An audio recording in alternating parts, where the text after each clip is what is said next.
Bueno, hola. La clase que vamos a trabajar hoy está en relación al marco normativo sobre la Ley Nacional de Salud Mental, número 26.657.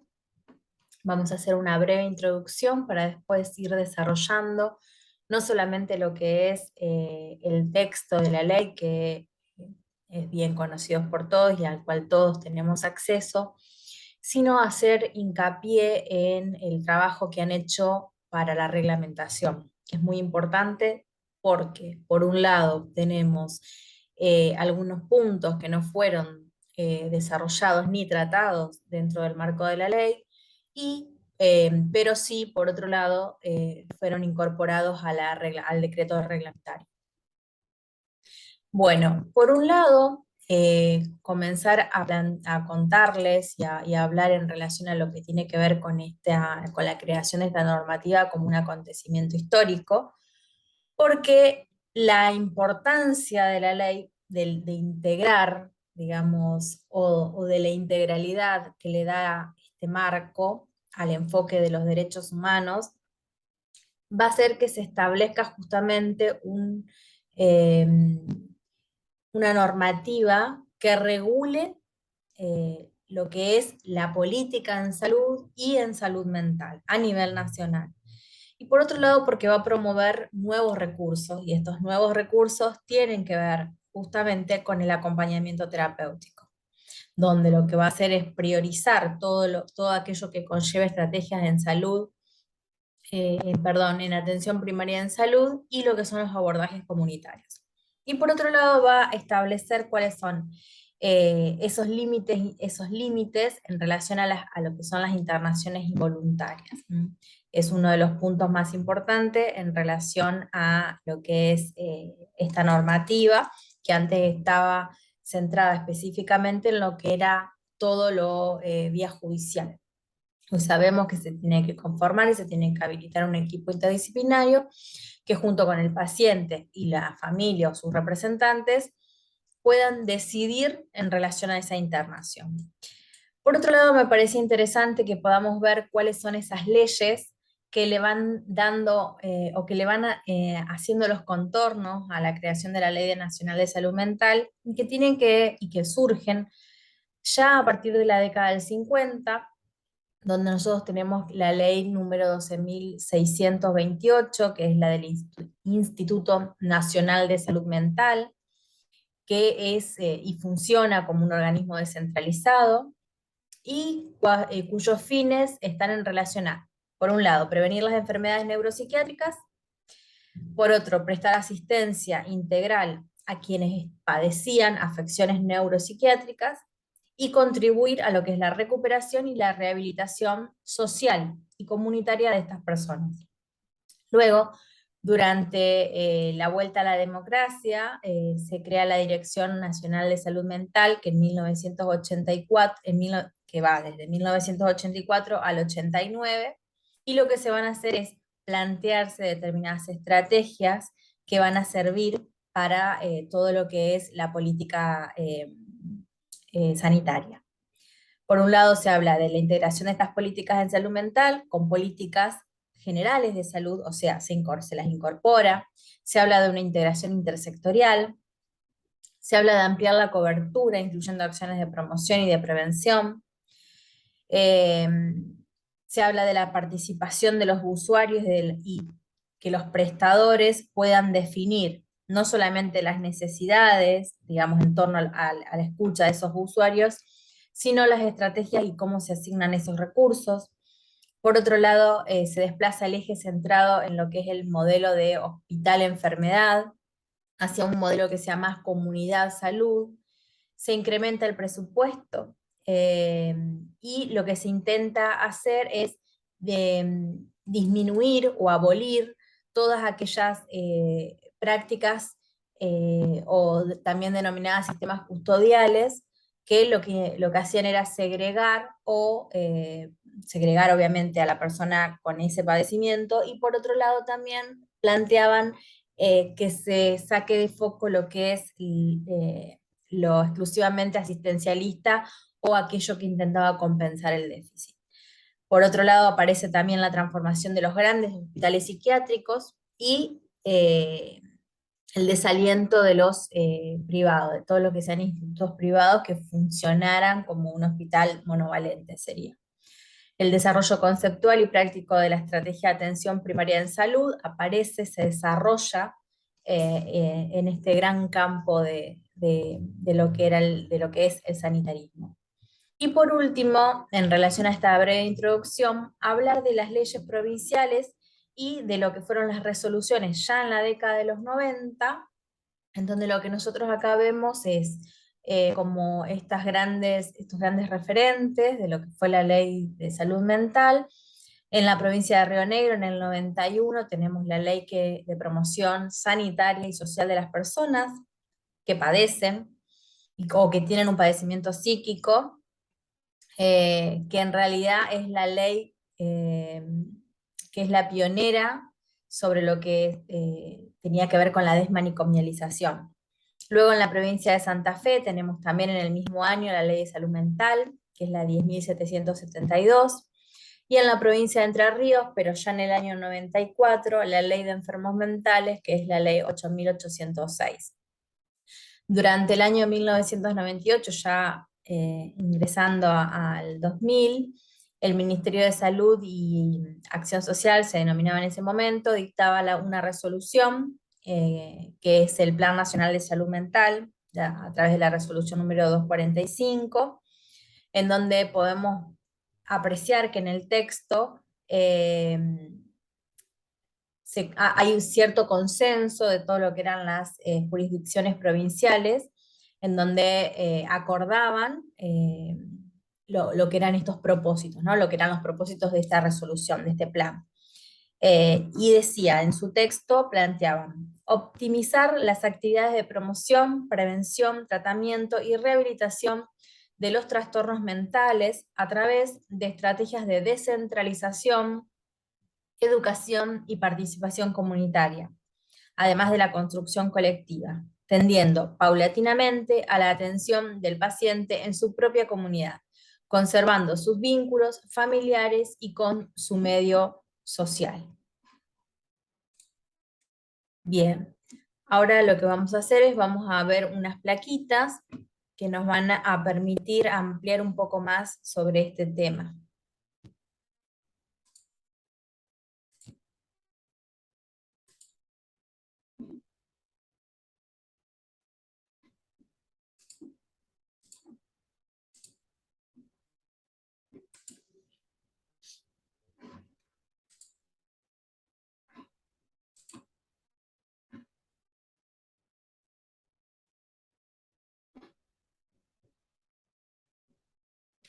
Una vez que se abra, comenzamos.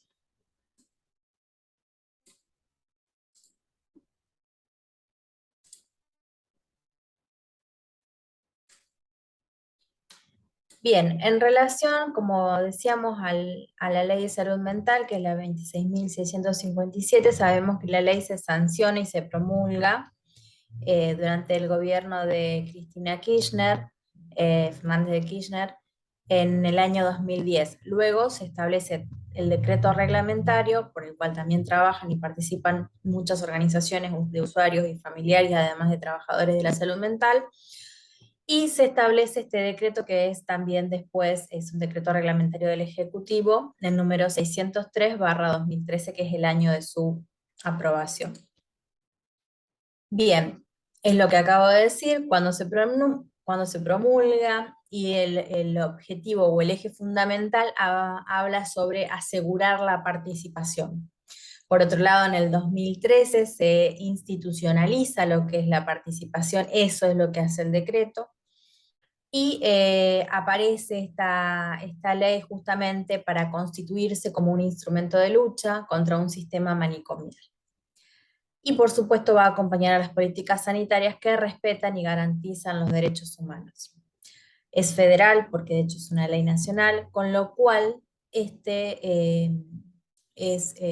realmente es un aseguro para todos, todas las personas que habitamos este país, que tiene que ver con que su cumplimiento es obligatorio. Hay ejes centrales, que estos ejes centrales van a girar en torno a lo que es la intersectorialidad. Estos ejes centrales están en relación al área del Ejecutivo, del Poder Ejecutivo, e incluyen a ministerios y a institutos. Tenemos, por ejemplo, el Ministerio de Salud, en lo que tiene que ver con su autoridad de aplicación, es la autoridad de aplicación. El Ministerio de Desarrollo va a trabajar sobre lo que es la inclusión social, el Ministerio de Trabajo sobre lo que es la inclusión laboral y fiscalización, el Ministerio de Educación en relación a la prevención y a la formación de grado y de posgrado en las universidades, el Ministerio del Interior en relación a lo que es la identificación del DNI, el Ministerio de Planificación en relación a las adaptaciones edilicias, el Ministerio de Seguridad ante los protocolos de urgencias, la Secretaría de Derechos Humanos con sus protocolos de fiscalización e investigación, lo que es lo que tiene que ver con los medios de comunicación audiovisual y con lo que es el INADI a través de las políticas antidiscriminación, la Superintendencia de Servicios de Salud o lo que es la SSS en lo que tiene que ver con la adaptación de las prepagas y obras sociales, y el INDEC que va a colaborar con el censo. Estos eran los puntos o los ejes centrales en relación a cómo iban a trabajar esta cuestión de intersectores. Todos estos son sectores distintos, pero trabajando articulados. ¿Quiénes eran los participantes o quiénes son los participantes? Los participantes, por un lado, aparecen las organizaciones sociales de usuarios, familiares, profesionales y otros trabajadores, organizaciones de derechos humanos y organizaciones que están en relación a las incumbencias respecto de la temática de la salud mental. Después se crea lo que es la Comisión Nacional Interministerial, que esta comisión lo que hace es acordar que cada ministerio, en realidad no lo acuerda la comisión, sino que lo acuerda la propia normativa, que es acordar que cada ministerio pueda resolver, digamos, con su propio presupuesto, y va a depender de la jefatura de gabinete. Quien preside va a ser el Ministerio de Salud, y los integrantes son salud, desarrollo social, trabajo y educación. Y por otro lado tienen como objetivo eh, lo que es la coordinación de los planes de prevención y de la inclusión sociolaboral. Por eso es que son estos quienes participan. Planteaban que la frecuencia de los encuentros debía realizarse al menos una vez al mes. Luego se crea también lo que es el Consejo Consultivo Honorario, así como se crea la comisión, se crea también este consejo, que va a depender del Ministerio de Salud. Los integrantes van a ser usuarios, familiares, trabajadores y organizaciones, y el objetivo es realizar propuestas a la autoridad de aplicación, como son las elaboración de políticas, como es elaborar políticas, o participar en su eh, incorporación para el funcionamiento real, digamos. Las frecuencias de una vez cada 3 meses, eso era lo que estaba definido. Y también se crea lo que es el órgano de revisión. Este órgano de revisión estaría como en una segunda etapa, es un órgano que va a realizar un control. Ahora vamos a ver cuál es su objetivo. Va a depender de la Defensoría General de la Nación, va a presidir justamente un secretario ejecutivo, a quien se lo designa, y los integrantes van a ser una persona del Ministerio de Salud, del Ministerio de Derechos Humanos, del Ministerio Público de la Defensa, usuarios y familiares, profesionales y trabajadores y organizaciones de derechos humanos. Este órgano de revisión va a tener, así como vamos a plantear dos objetivos generales, o van a plantear dos objetivos generales, también plantean objetivos específicos. Los dos objetivos generales que plantean están en relación a la protección de los derechos humanos, de quienes son los usuarios y de quienes, digamos, son también sus familiares, y también controlar que la ley sea aplicada. Y dentro de lo que son los objetivos específicos, vamos a tener que van a estar encargados de colaborar en lo que es inspeccionar las instituciones públicas o privadas donde se están realizando internaciones, evaluar que esas internaciones involuntarias no sean de más de 90 días, controlar que las derivaciones que se hacen fuera del ámbito comunitario, eh, cuando sea necesario denunciar ante la justicia o presentarse ante el Consejo de la Magistratura, pedir intervención de la defensa, o sea, lo que el artículo 22 habla en relación a los abogados, la incorporación de un defensor, realizar un informe anual en relación a cuáles son las recomendaciones que se hacen en salud mental, proteger a las personas en procesos de cuestionamiento de su capacidad jurídica y apoyar a las provincias para que puedan conformar y crear su propio órgano de revisión. Por otro lado, también se crea lo que es la Comisión Conjunta de Habilitación y Fiscalización. Esta comisión lo que va a hacer es, primero, en primera instancia, va a estar en relación a el Ministerio de Salud y la Secretaría de Derechos Humanos, y su objetivo va a ser justamente la de elaborar estándares de habilitación y de fiscalización de servicios privados y públicos. O sea, en relación a lo de la habilitación, habilitar lo que son los hospitales polivalentes, y en relación a la fiscalización de los servicios públicos y privados, ver que se esté cumpliendo el artículo 27 que habla de comenzar a sustituir esas lógicas manicomiales en relación a estos hospitales monovalentes empezar a incorporar lo que son los hospitales polivalentes o donde hay varias disciplinas encargadas de abordar a la problemática. Tenemos también el Registro Nacional para la Búsqueda de Identidad y Filiación. Esto es muy importante, la creación de este registro va a depender del Ministerio de Salud y del Ministerio del Interior, pero lo más importante de esto es que se comienzan a buscar esos datos de identidad y de filiación de las personas que tienen padecimientos mentales y que estuvieron durante muchos años internados de forma crónica en hospitales monovalentes. Por otro lado, en relación, si bien es una ley federal, nacional, se le pide a las provincias que conformen su propio órgano de revisión, que ese órgano de revisión no se encuentre en la esfera digamos, dentro de lo que es el Ministerio de Salud, porque es justamente el órgano de aplicación. Entonces el órgano de revisión lo que hace es controlar y fiscalizar, entonces por lo tanto se estaría controlando y fiscalizando a sí mismo. Entonces se pide que no esté dentro de esa misma esfera, que se conforme un consejo interministerial, como se conforma también a nivel nacional, que se conforme el órgano consultivo, y a su vez que se puedan adecuar lo que son las coberturas tanto de las obras sociales como de las prepagas según cada provincia. Pero en relación, esto de lo que nos está hablando es de que cada provincia o la gran mayoría de las provincias tiene una obra social autárquica. Y como les decía anteriormente, el artículo 22, que habla sobre estos letrados, estos abogados que representan a las personas con algún padecimiento de salud mental como sujetos de derecho, lo que son. Después también lo importante es que las provincias destinen el 10% de lo que es el presupuesto en salud mental, de salud a salud mental, que se establezcan plazos para que se conformen dentro de estos hospitales, se conformen los equipos interdisciplinarios, que se sustituyan a los monovalentes, y por otro lado que se comiencen a habilitar dentro de los servicios de hospitales generales un servicio de salud mental. Y por otra parte también se le pide a las provincias que colaboren en la conformación de este censo.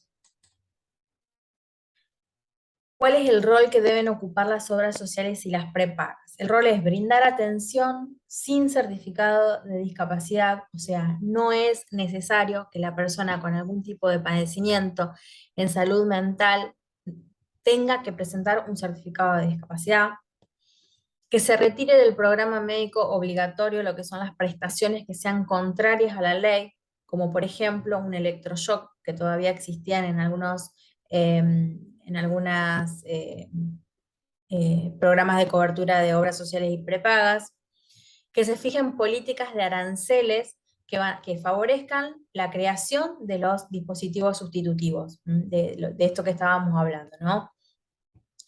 Y que por sobre todas las cosas tenga un rol fundamental la Superintendencia de Servicios en Salud para crear o para darles entidad y valor y poner en valor a las prestaciones ambulatorias e inclusivas, que es donde ocupa un amplio nicho el trabajo de los acompañantes terapéuticos. Por otro lado, lo que implica las auditorías, para ver que se cumpla la ley, poder auditar a las clínicas, a los institutos, a los sanatorios, identificar a los afiliados que estén siendo sometidos a internaciones prolongadas o en monovalentes y establecer, que se establezcan planes de externación, con la incorporación, obviamente, de un equipo interdisciplinario. Luego esto es muy importante en relación a lo que son las instituciones asistenciales, son las instituciones que están asistiendo cuando es necesaria algún tipo de internación. Lo importante es que exista un letrero informativo donde cada persona que se encuentre en esa situación como paciente o como familiar pueda encontrarse con este letrero que dice: la Ley Nacional de Salud Mental, número 26.657, garantiza los derechos de los usuarios.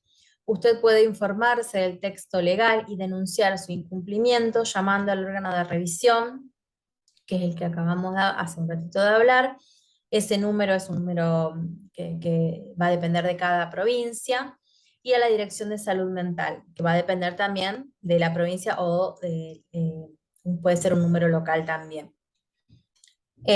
Por otro lado, además de este letrero que tiene que sí o sí estar en todas las instituciones, tiene que encontrarse el personal de esta institución, tienen que haber accedido a una copia, no solamente de la letra de la ley, sino también de su reglamentación. Tienen que habilitar un libro de quejas, que es tan importante y por el que tanto luchó Hugo Cohen. Tienen que plantear que exista telefonía gratuita, es decir, que los usuarios y sus familiares puedan comunicarse entre sí. Y por otro lado, modificar todas aquellas normas que limiten entrevistas o llamadas con las personas que se encuentran en ese momento institucionalizadas. Ahora vamos a retomar este punto, porque hay algunas situaciones, en algunas situaciones puntuales, por una cuestión en relación a un proyecto terapéutico, esto se ve limitado. Pero son excepciones, se tienen que entender como excepciones. En relación a las adicciones, hay tres puntos principales. El primero va a tener que ver con que la perspectiva que se le va a dar a las adicciones dentro del texto de la ley es de pensarla en el marco de una salud integral, no es solamente entendiéndola como el consumo de la sustancia, nada más, o su abstinencia. Por otro lado, el eje puesto en la singularidad, es decir, más allá del consumo, más allá de la adicción, es lo que la persona necesita. Y por otro lado, lo que es la inclusión del dispositivo, que esté basado en una estrategia de reducción de daños. No es para todos lo mismo, sino lo que se hace es, se intenta ofrecer lo que la persona en ese momento puede tomar. Y esto no está en relación a sostener el consumo problemático, sino todo lo contrario, es lo que en ese momento la persona puede y está dispuesta a aceptar como parte de ese proyecto terapéutico.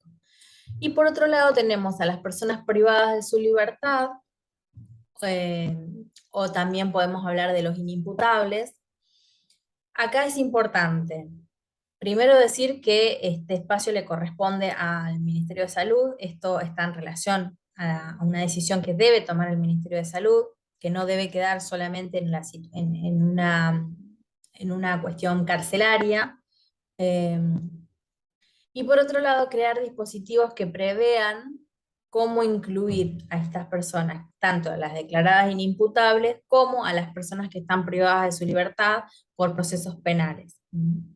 No estigmatizarlas, sino que, bueno, que puedan también acceder a la participación en estos dispositivos.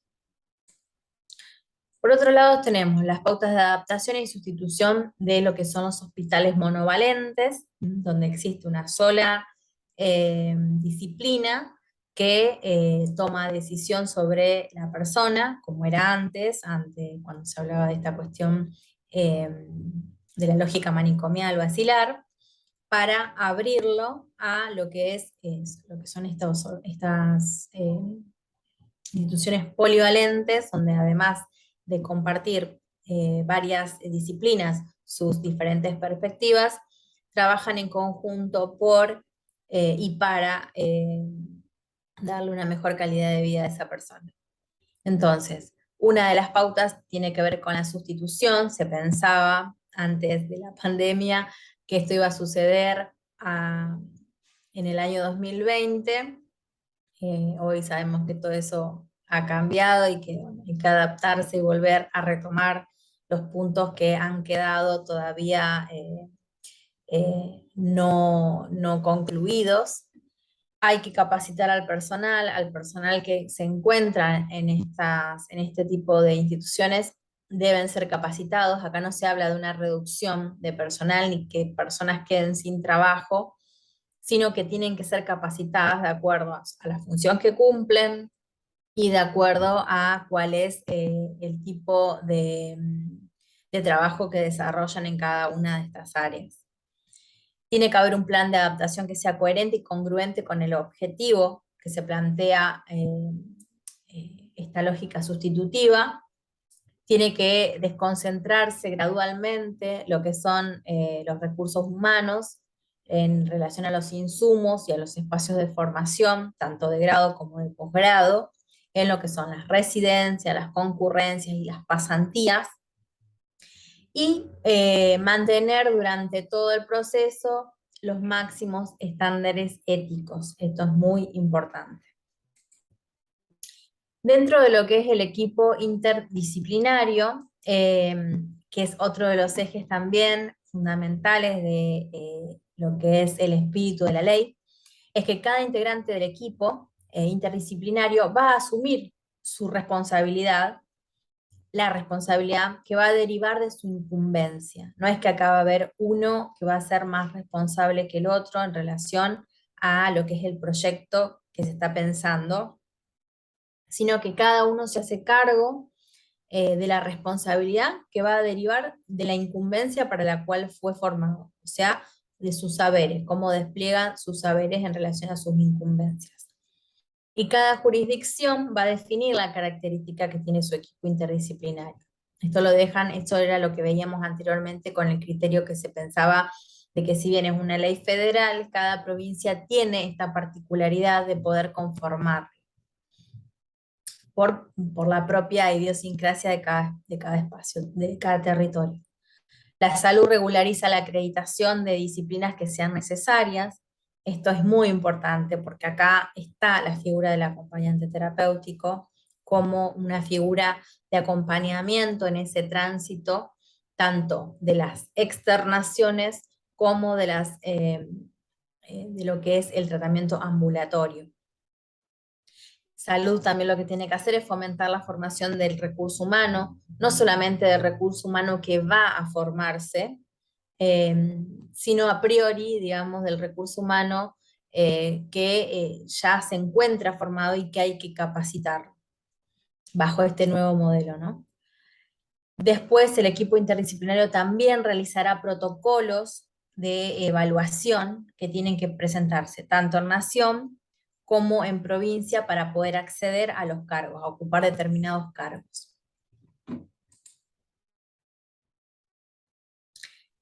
El diagnóstico tiene que ser interdisciplinario e integral. Venimos hablando y continuando con esta misma línea, ¿no? Por un lado, es importante que se puedan describir en este diagnóstico todas las características que sean de relevancia y que puedan dar entidad a lo que es la situación que la persona está atravesando, cuáles son las probables causas de eso que está padeciendo, si hay un cuadro sintomatológico, y a partir de todo esto que se realice una evaluación que no solamente sea una evaluación desde una mirada disciplinar, sino que pueda articular la perspectiva desde las diferentes disciplinas que van a intervenir dentro de ese equipo. Por otro lado, que en los casos, perdón, que corresponda incluir criterios clasificatorios, como podrían ser los criterios del CIE 11, lo que el Ministerio de Salud siempre va a recomendar es que se empleen estándares de organismos oficiales. Entonces acá hay sí una gran brecha por saldar, eh, que tiene que ver cómo se va a garantizar incluir estos organismos oficiales, porque eso todavía no está del todo conformado. Se tiende a pensar en el manual europeo y no así en el DSM-5, que es el manual estadounidense, porque no parten de estándares oficiales. Entonces, bueno, habría que conformar, lo ideal sería la conformación de un criterio que sea a nivel, en este caso, nacional o se utiliza el CIE, que es el que recomienda la Organización Mundial de la Salud. Los profesionales firmantes deben ser de distintas disciplinas académicas e integrar el equipo que interviene en el caso. Este punto también es importante porque muchas veces los profesionales son dos firmantes, por ejemplo, y firma un médico psiquiatra y un médico clínico. Y de lo que se está hablando son que las profesiones sean distintas. O sea, en este caso podría ser la firma de un médico y la firma de un psicólogo, la firma de un trabajador social, la firma de un... Tienen que ser a su vez las firmas de profesionales de grado. Y el informe tiene que tener conclusiones conjuntas. Ahí tiene que existir un informe donde no haya diferentes informes de acuerdo a una disciplina, sino que en un solo informe se encuentren todas las conclusiones conjuntas.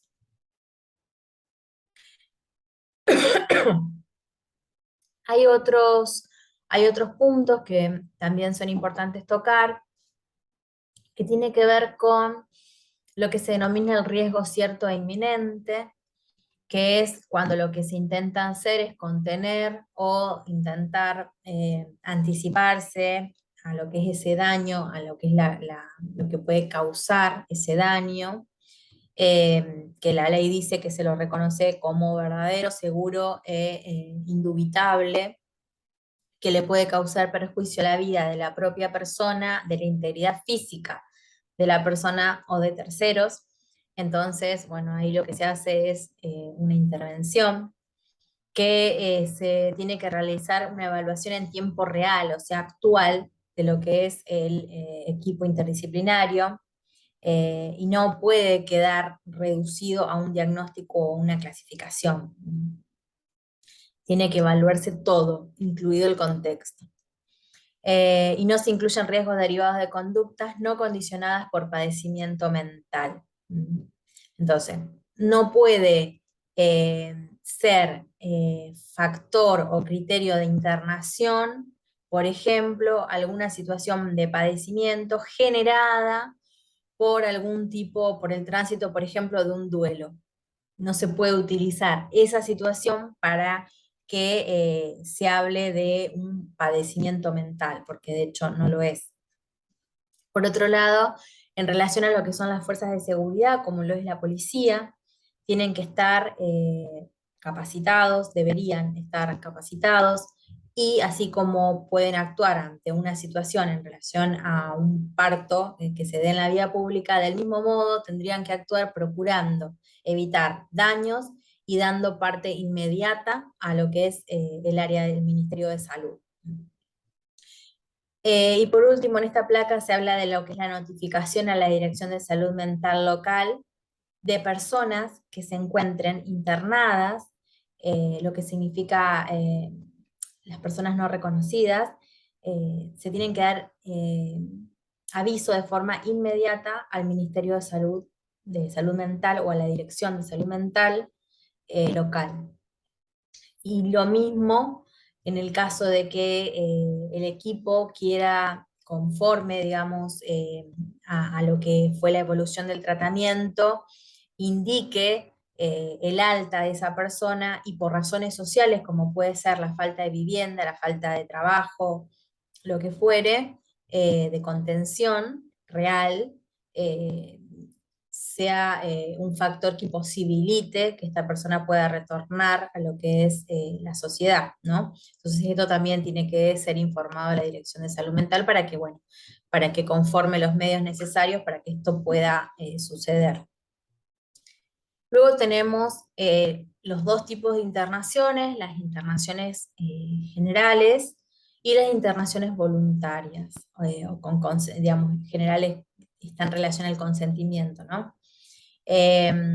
Donde el equipo interdisciplinario cumple también un rol fundamental que tiene que ver con la elaboración de los informes que tienen que ser entregados de forma periódica, que no solamente deben ser una evaluación de la persona o de sus antecedentes, sino que tienen que existir determinadas pautas como una estrategia de tratamiento o un proyecto terapéutico. ¿Cuáles son las medidas que se van a adoptar para poder llegar a esa estrategia o para poder cumplir esa estrategia? Serían las acciones, las actividades que trabajamos dentro de lo que es el plan del acompañante terapéutico. ¿Cuáles son los resultados obtenidos en relación a la implementación de esta estrategia? ¿Y por qué, o sea, el fundamento se pretende continuar? Luego tenemos otro punto que es que el alta, así como para que la intervención para una internación está dada por un equipo interdisciplinario, del mismo modo tiene que suceder con el alta de la persona. ¿Mm? Y esto escapa a lo que es la letra de la ley y se encuentra recién en la reglamentación, porque de hecho lo fija la reglamentación.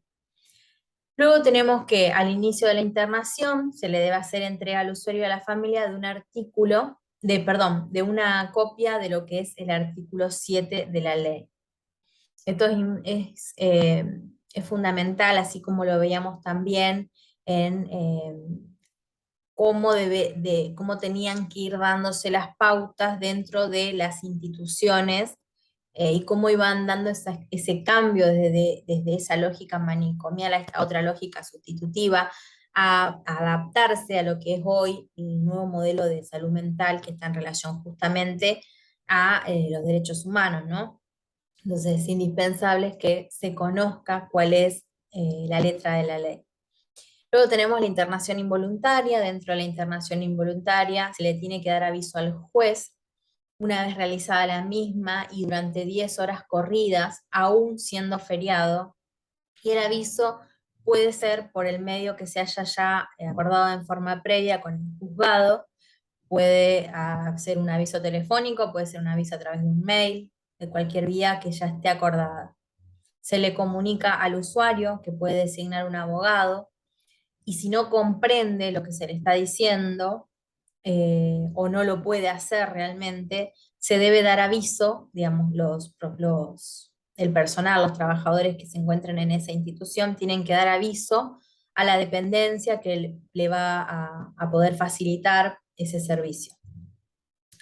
Y por último, en relación a la internación involuntaria, se puede transformar esa, esa internación involuntaria, se puede transformar, bueno, ahí está, en la placa hay un error, se puede transformar en voluntaria y viceversa. ¿Mm?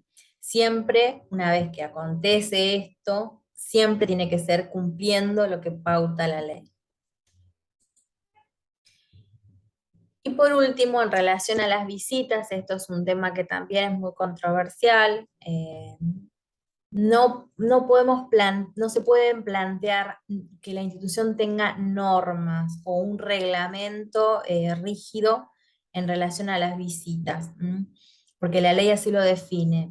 No puede haber normas que impliquen que la persona se encuentre aislada. Entonces, ¿cuáles serían esos mecanismos para evitar esto? Se puede pensar que existan determinadas restricciones en relación a lo que es el proyecto terapéutico, O sea, que el sentido y la fundamentación de esto sea terapéutica, y por otro lado tiene que estar informada al juez. Y en el caso de que exista determinada restricción para el ingreso de algunas personas, pueden ser convivientes, amigos o cercanos, eh, si bien a estas personas se les restringe el ingreso, es la restricción del ingreso para la visita de la persona, no así para poder recorrer las instalaciones para ver si la persona se encuentra cómoda, si lo que se les está ofreciendo desde lo que es la parte más de marketing, podríamos decir, se cumple, si las instituciones cumplen con lo que tiene que ver con el plan de alimentación, de higiene y demás. Eso no está restringido. O si este familiar, esta persona digamos, que es cercana al usuario que se encuentra en ese momento internado, necesita poder conversar, dialogar con alguien parte del equipo. Por otro lado, en el caso de que alguna de estas personas se les encuentra restringido el ingreso, sí o sí debe procurarse el acompañamiento de otras personas que puedan ser propuestas por la persona que se encuentra internada. En este lugar, lo que se intenta o lo que se pide desde las instituciones es que esta persona pueda tener eh, formación específica en el campo, en el territorio de la salud mental, con lo cual eh, la figura, yo diría por excelencia, es la del acompañante terapéutico. Por otro lado, las visitas, en cuanto a las visitas, no se puede limitar la visita del letrado, del abogado, de quien va a hacer defensa de ese sujeto de derecho. Eh, y por otro lado, esto también es muy interesante en relación a lo que es esta mirada comunitaria que tiene la ley en cuanto a que se promoverá a organizaciones tanto de familiares y a personas que quieran hacer o ejercer el voluntariado, que ofrezcan el acompañamiento para personas que no tengan familiares ni vínculos sociales.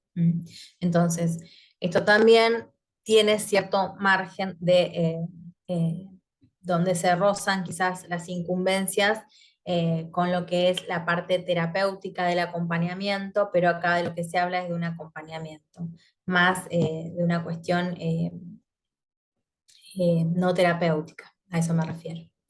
Así que bueno, espero que hayan podido, hasta acá llega la presentación, espero que hayan podido comprender y ante cualquier duda lo podemos conversar en cualquiera de los espacios de encuentro que tenemos para debatir. Voy a detener la grabación.